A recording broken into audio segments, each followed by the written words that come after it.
बाबा से सीख सीखकर बाबा ने तत्व त्याग और विश्वास से भगवान की प्राप्ति की और दुखी करती मानव के बारे में सोचे और उनके खुद के परिवार के 12 साल के दुख जो थे उससे दूर किए और एक भगवान की प्राप्ति की उन्होंने और वह देवी शक्ति को अपने पास न रखते हुए सभी के बारे में सोचे और इस देवी शक्ति को इस संसार में बहुत सारे दुखी दुखी मानव हैं, उन्होंने यह देवी शक्ति को सभी के पास किस प्रकार से और कैसे पहुंचेगी, तो बाबा ने इसका एक सीधा सा भगवान मतलब एक भगवान की प्राप्ति करने के बाद रास्ता निकाले।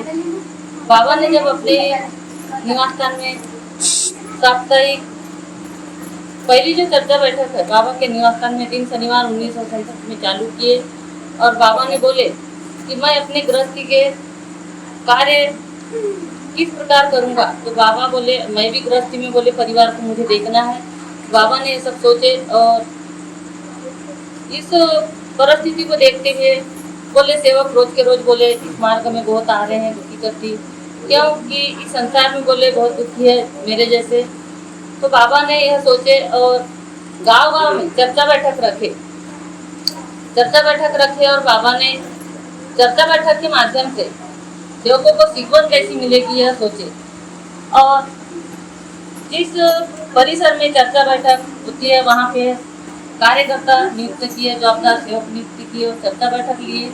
तो चर्चा बैठक ली जाती है तो चर्चा बैठक में हमको जाना चाहिए। हम मार्ग में आने के बाद अगर घर पे रहेंगे तो हमें इस मार्ग की सीखवन नहीं मिलेगी, क्योंकि हम जैसे बच्चा स्कूल में जाता है और एडमिशन होता है तो वह स्कूल जाएगा नहीं तो परीक्षा में पास नहीं होते। उसी प्रकार हम धर्म के सेवक हैं, हम पुराने विचार, पुरानी भावना, अंधश्रद्धा और मतलब उसमें ग्रस्त थे। तो हम मार्ग में आने के बाद हमको चर्चा बैठक में जाना चाहिए। चर्चा बैठक हमारे लिए बहुत महत्वपूर्ण है। हम चर्चा बैठक में जाएंगे तो हमें सीखने मिलेगा सेवकों के आए हुए अनुभव पर और हमें विनती प्रार्थना में हमसे किस प्रकार की गलती होती है वह चर्चा बैठक के माध्यम से हमें सीखने मिलता है और वह सेवकों के जैसे विनती प्रार्थना में गलती अगर होती है तो उसमें सुधार होता है, क्योंकि संचालक जी और सेवकों को चर्चा बैठक के माध्यम से सिखाते हैं कि विनती में हमको क्या बोलना चाहिए, प्रार्थना में और माफी कैसे मांगना चाहिए। तो सेवकों ने मार्ग में आने के बाद धर्म में नहीं रहना चाहिए, आदेशों पे चलना चाहिए। बाबा ने बोले हैं कि सेवक अगर धर्म में जुड़ा है तो आदेशों पे चलेगा।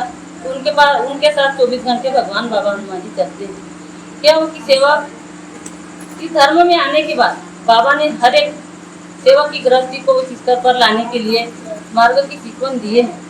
हमें सीखवन के आधार से चलना चाहिए। बाबा ने इस देवी शक्ति को प्राप्त करने के बाद गांव-गांव और दूर-दूर जाके इस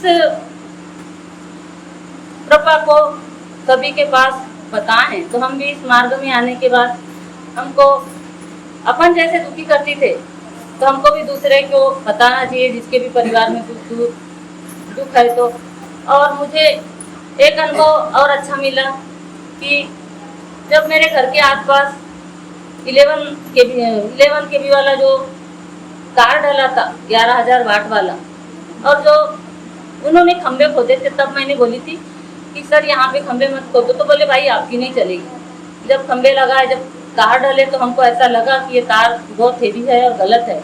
हमारे घर के आसपास और हमारे एरिया में दूरी बहुत करीब थी। हमने इसकी आगे कार्रवाई किए, हम ऑफिस गए घरवेली, तो बोले भाई आपकी नहीं चलेगी। बोली कोई बात नहीं। जब हम आगे कार्रवाई करते रहे और कार्यकर्ता जी को बताए और उन्होंने आदेश किए कि बोले भगवान को बताओ, हमने भगवान को बताए। हमें ऐसा अनुभव मिला 3 महीने के अंदर कि वो हमारे यहाँ से भी पूरी लाइट हट गई और वहाँ से हटने के बाद हमारे मोहल्ले से लेके आगे मोहल्ले तक अंदर में एक ट्रांसफार्मर ले गए थे। तो हमारा विचार नहीं था कि जब हमारे यहाँ से हटी तो वहाँ से भी हटना चाहिए, पर उनका ऐसा था कि नहीं एक तो वहाँ लगेगा।